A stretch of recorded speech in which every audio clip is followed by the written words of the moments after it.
I'm in a very confusing situation right now, so please bear with me if I end up being a little all over the place. I really can't help it. So this is mostly about me, 38 female, and my sister. Jennifer, my sister, is 4 years younger than me, and we have always had a good relationship. Growing up, we were pretty close, but then life happened and we still stayed in touch. But after she started dating her boyfriend in college and got married to him at 22, I started seeing less of her. I was obviously very happy for her, and I was even more thrilled when I found out that she was having a baby. 8 years back, she gave birth to my nephew, Anthony, and everyone just loves him to bits, me included. Personally, I never got married or had kids because it was just not my cup of tea. But for Anthony, I would do whatever it took to ensure that he had a good life. So when 2 years back, Jennifer's husband passed away in a car crash, everyone stood by her side, and I decided that I was going to take care of the finances for her. She had quit her job after Anthony was born, so all she had was some savings that she and Anthony had put aside, whatever he had left behind. And of course, the survivor's benefits. But given the lifestyle that they had so far, they definitely needed the extra help. And so I decided that I was going to write her a big fat paycheck every month, just until she got a job. It has been 2 years now, and she does have a job, but I'm still writing her those checks because she told me that the only work she could find was in sales. And since it's mostly commission, it will be difficult to maintain the lifestyle that she and her son are used to just on that. So until she finds something more sustainable, she wants me to keep helping out.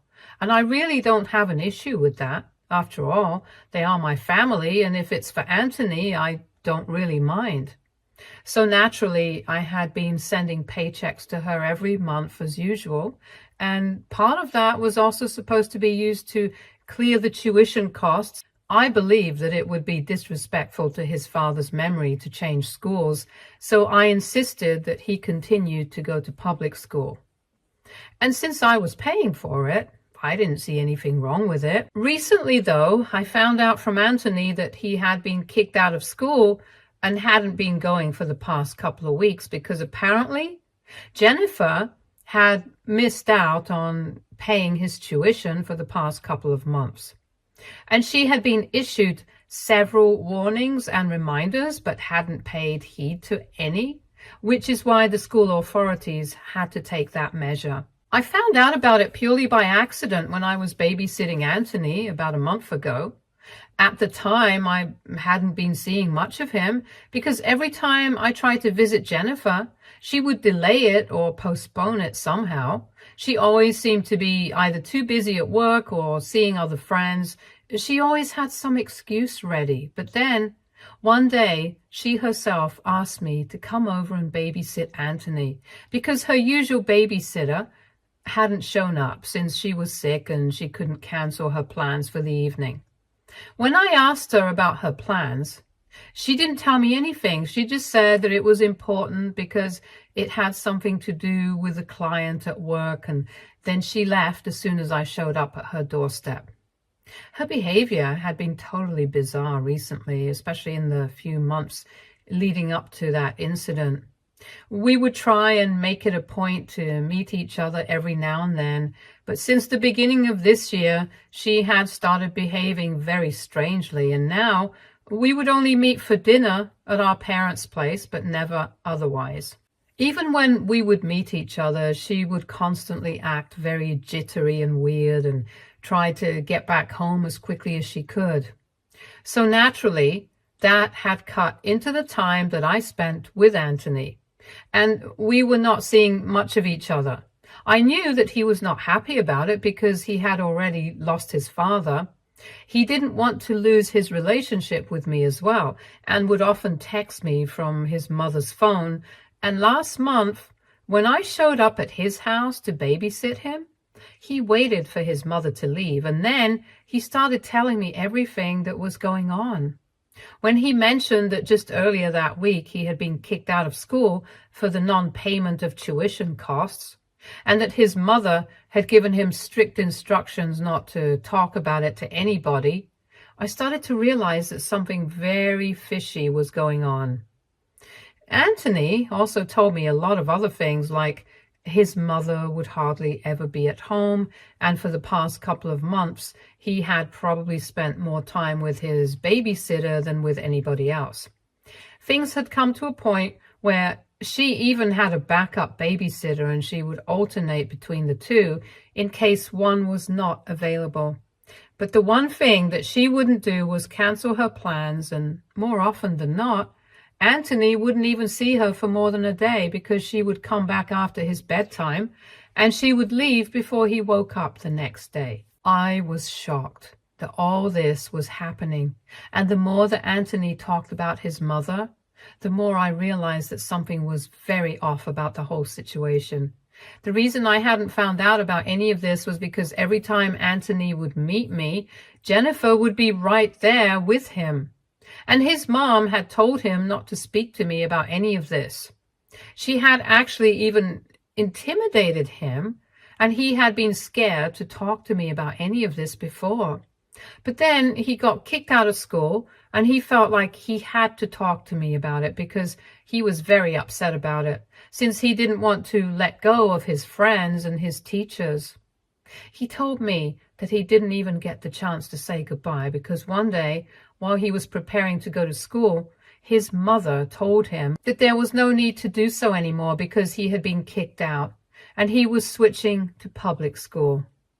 First off, it was strange enough that she had decided to tell her 8-year-old son that he had been kicked out of school because she hadn't cleared his tuition payments. And that, along with the rest of the things that Anthony had told me, led me to believe that there was something wrong with Jennifer. Of course, on top of that, there was also the fact that I had been writing her pretty significant paychecks for almost 2 years now, and she was also making good money on her own, so it didn't make sense for her not to pay her son's tuition for private school for so long that he ended up getting kicked out. I was very uncomfortable and annoyed after I got to know all of this from Anthony, and of course, I promised him that I was going to fix everything because I could see that he was really unhappy. That day itself, I couldn't exactly do anything, and neither did I speak to Jennifer about whatever Anthony had told me when she came back home because, given the situation, I realized that it would be probably for the best if I dealt with it on my own without her knowledge. Since she had given Anthony strict instructions not to speak to me about any of this, I didn't want the poor kid to get into trouble, and that would inevitably happen if I confronted her about what I had heard. Instead, and you can judge me if you want, but I think it was necessary for me to do that. I decided to speak to a private detective and find out about all her comings and goings. Like I had said, I had found her entire behavior very fishy, and after speaking to Anthony, I was sure that she was up to no good. All that I needed was something to prove it. And within a couple of days, I found out exactly what was going on. Unfortunately, it was not the kind of thing that you want to find out about your sister, especially when your sister happens to have an 8-year-old son.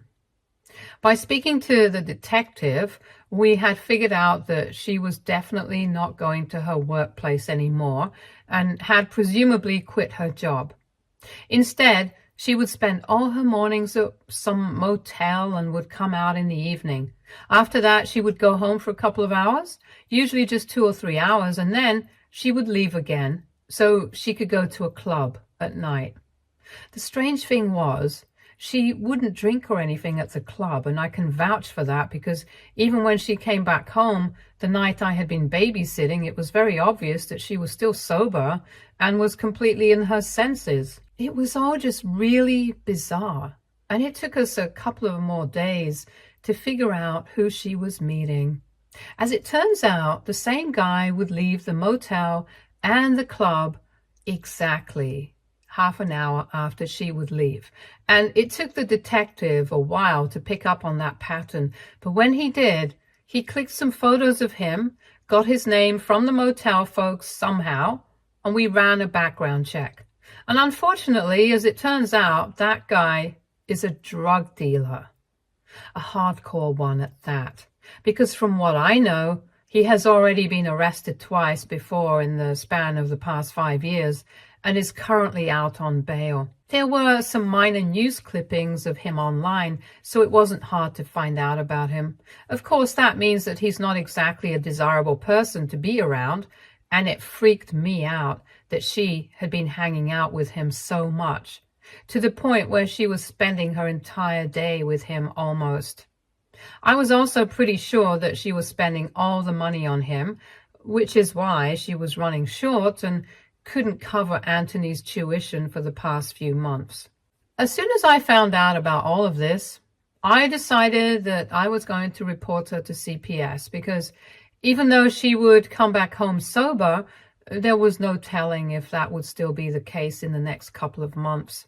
And I didn't want to take that risk, especially for Anthony's sake, so I did what I had to, but things have taken a turn for the worse with my family after I reported her. Because CPS believed that it would be better for Anthony to be placed in my custody, not as an emergency measure, obviously. But after around 2 weeks of me reporting her, those 2 weeks after I reported her to CPS, I was not allowed to see Anthony at all because she obviously did not want me visiting. But then eventually, after preliminary investigations, it was decided that Anthony had better stay with me for a while. And Jennifer can have supervised visits. But as of now, she is being investigated. Even though the custody arrangement is temporary and Jennifer still has a chance to regain custody if she just adjusts her lifestyle accordingly and, of course, stops hanging out with criminals, for some reason, my parents are blaming me for all of this. A couple of weeks ago, they literally called me up and started yelling at me, calling me heartless and saying that I was a pathetic human being for what I had done. They even went to the extent of calling me selfish and told me that I was not the only person who was worried about Anthony, but I was the only person doing such extreme things like hiring private detectives and reporting people to CPS, even when Jennifer hadn't even done anything that bad. I disagreed with them there. I told them that what Jennifer had been doing clearly had been bad enough for CPS to consider removing Anthony from her custody, and I was not going to be made to feel guilty about reporting her. Besides, she had not only neglected him emotionally, she had also been financially irresponsible, and Anthony himself had complained about everything to me. So that obviously meant that he was not happy with this situation. And then my parents started playing the victim card on Jennifer's behalf and started to talk about how she had been suffering mentally ever since she lost her husband, and the least I could have done for her was cut her some slack because it hasn't been a long time since she lost the love of her life. And of course, she's bound to make a few bad decisions, but that doesn't make her a bad mother. They told me that I should have spoken to her before reporting her at the very least. And I should have personally tried to get her to stop if I felt that she was doing something wrong, but instead went straight to the authorities and tattled about her. They believed that what I had done was pathetic and were constantly making me out to be the villain, and I felt terrible about it. I blocked them later on, but a couple of days ago, they sent me an email from a new address, telling me that Jennifer was having a really difficult time coping with everything emotionally and mentally and had been having frequent breakdowns because of me. She hasn't spoken to me, nor has she shown up to see Anthony either. So I didn't know how she was doing, but after that email from my parents, I feel really guilty. If I'm being honest, the only reason I hadn't spoken to her and tried to deal with the situation by myself before reporting her to CPS was because I thought that if I tried to talk to her, She would just get mad at me and forbid me from seeing Anthony, and that would make the situation even worse. And I didn't want to do that because I'm a generally non-confrontational person. But now I think that it was not the right thing to do, and I should have spoken to her before reporting her. I feel terrible about everything, but at the same time, I know that Anthony is happy, at the very least. I've also spoken to his school authorities and managed to get them to agree to enroll him again after explaining the situation to them. He seems much happier right now, and even though he does ask about Jennifer, he doesn't seem to miss her much. So I'm literally in two minds right now about whether I did the right thing or not. AITA for reporting my sister to CPS before speaking to her about her behavior. Update 1. Hi, thank you so much for the words of encouragement, everyone. I really needed that because I was seriously beginning to doubt myself. I didn't think that I was doing the right thing, and I felt terrible about what my sister was going through. But honestly, going through the comments, I realized that this is what was necessary, and I don't need to feel bad for doing what I had to do. Besides, if I had actually spoken to her before reporting her, there was a chance that she might have gotten off scot-free and even managed to brainwash Anthony against me or something.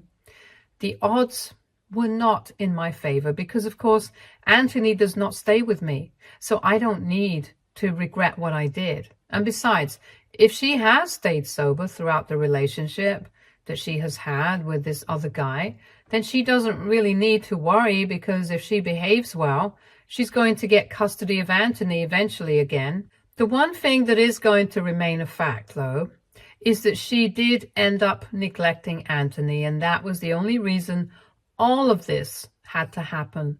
So my parents can come up with any excuse that they want for her. It's not going to change the facts. I haven't responded to the email that they sent me that triggered me to post here in the first place, and I don't think that I have to either. If they want to defend Jennifer, they are free to do that. But I'm also free to ignore them because, honestly, I'm sick of being made out to be the villain just because I did what was right. And while being in a bad mental state can be an explanation, it cannot be used as an excuse for what she has been up to.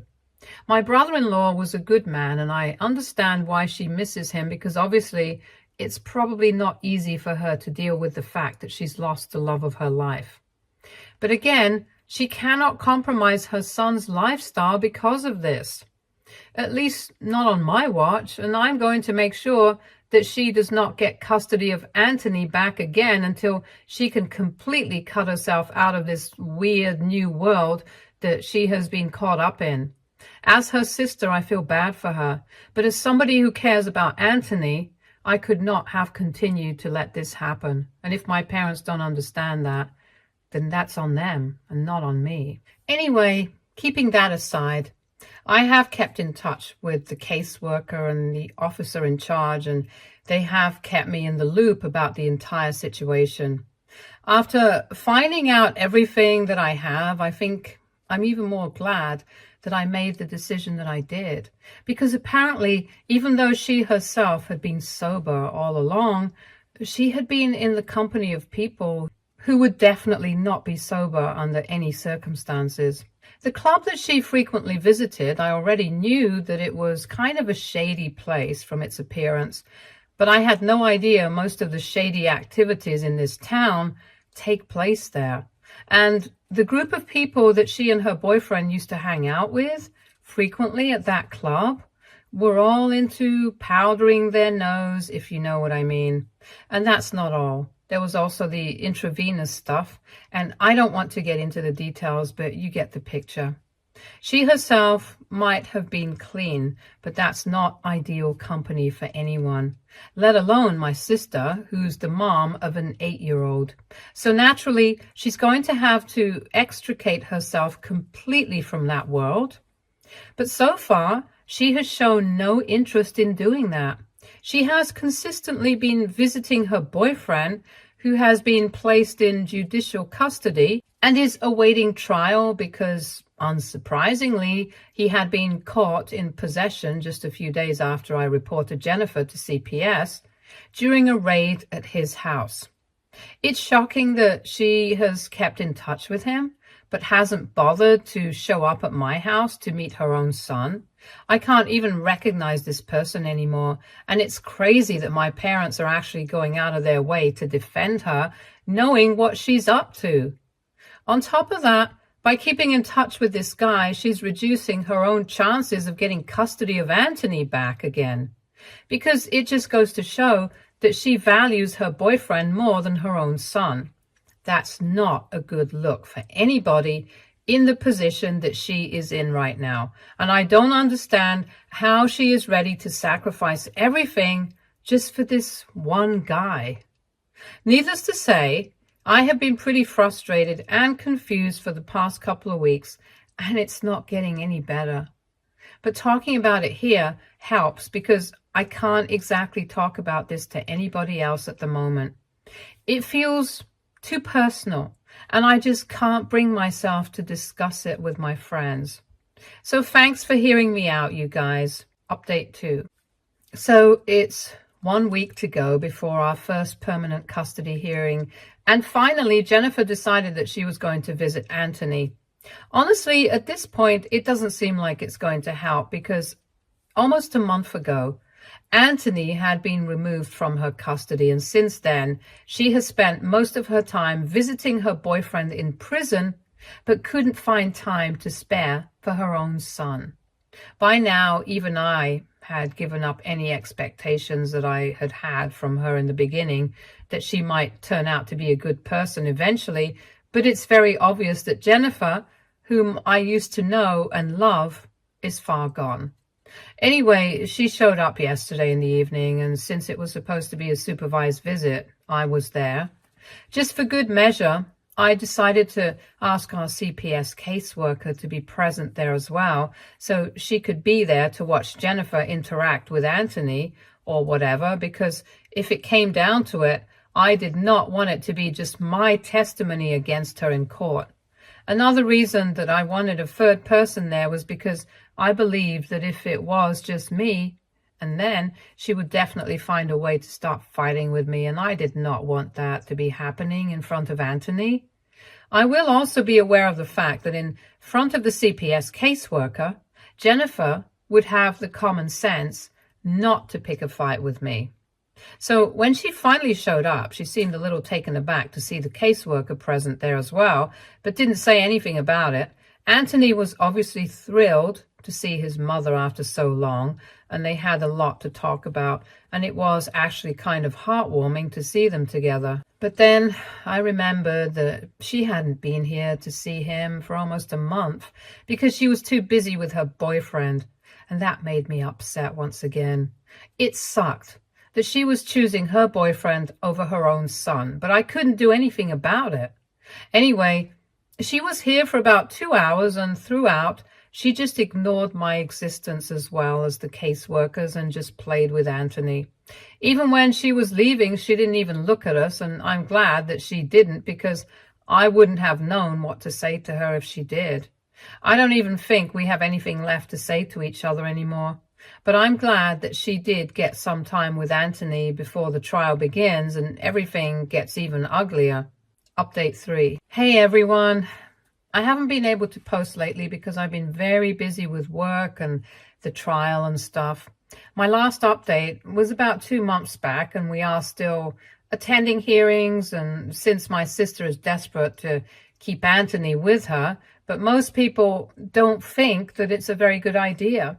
And given how complex the case is right now, even the court is taking its own sweet time to come to a conclusion.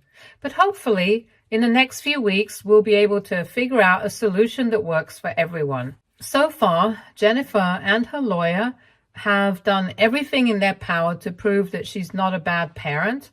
And the CPS caseworker and officer, and even I, have done everything in our power to prove that she might not be a bad parent in the most real sense of the word, but she's definitely not a competent parent right now. In my opinion, honestly, being a bad or good parent doesn't really matter right now, because what Anthony needs is a competent parent. He does not need somebody who is absent from his life for the most part, like she had been for the past few months. And he definitely doesn't need somebody who has been so financially irresponsible that she has blown all her savings, all her money on her boyfriend, and didn't even think about her son before doing any of that. She's been buying him expensive gifts. She's been paying for everything that he wants and has even been covering his rent, groceries and stuff. That, plus her own lifestyle. You do the math.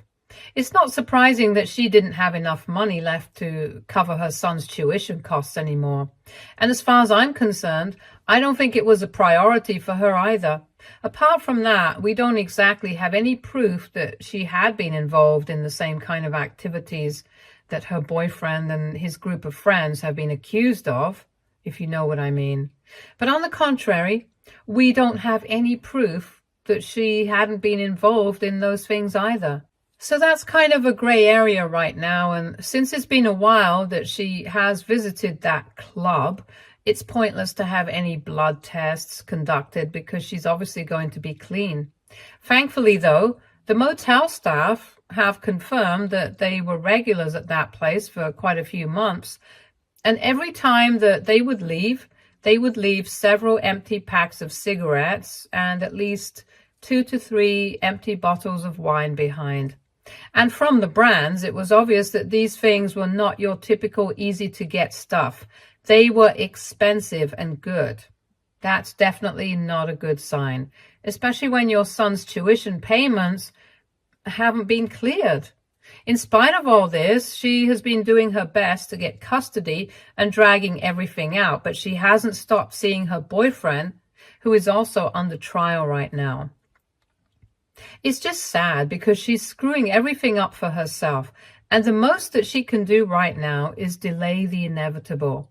But she can't avoid it. Personally, I just want this to end because it's turned into a bit of a nightmare. Since Jennifer and I had a really good relationship before all of this started, and I can't stand to see her do this to herself.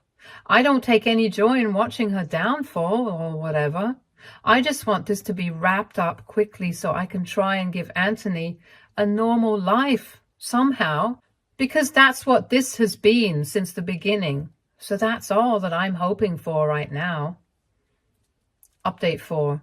Hi. So a couple of days ago, we finally had our last hearing, and in spite of all her attempts, Anthony was placed in my permanent custody, and she totally lost it as soon as that verdict was announced. She started screaming at me publicly, accusing me of stealing her son from her on purpose just because I couldn't have kids of my own and I didn't have a family or a husband. It was quite embarrassing, partly because that's not even true. I'm obviously capable of having kids. I just chose not to because marriage and kids were not my cup of tea, like I said in the beginning. It was even more embarrassing because this was happening in court, and she literally had to be dragged out after the verdict because she wouldn't stop screaming at me.